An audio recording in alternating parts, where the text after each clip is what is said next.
Even your neighbors are gonna smell the fragrance. Your home fragrant without flies and mosquitoes. You really gotta try this recipe today at home.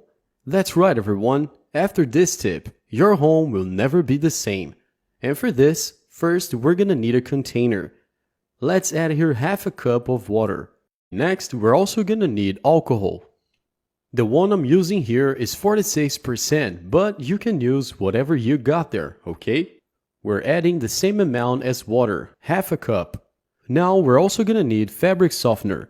You can use your favorite one, but if possible, pick a concentrated one because the scent lasts much longer. So go ahead and add a capful of fabric softener. And finally, we're gonna add an indispensable ingredient for this recipe, which is cloves. Cloves not only have a great smell, but also help repel insects, especially flies and mosquitoes.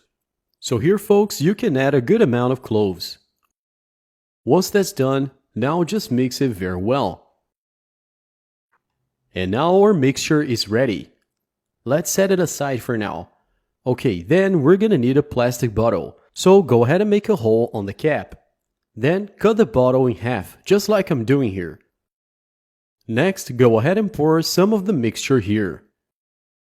Then just take the other half and fit it like this. And look, this is how it's gonna stay. And now we're gonna need some barbecue sticks.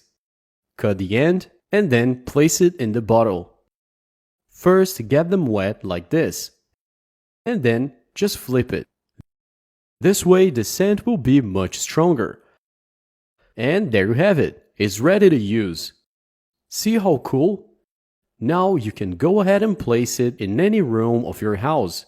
You can also make it using these smaller bottles. For this, also make a hole here in the cap and then pour the mixture in. And then take the sticks and do the same.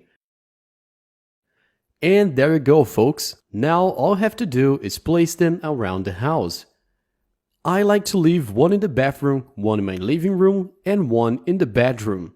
And as I said, this will make your home super fragrant, in addition to repelling all kinds of flying insects.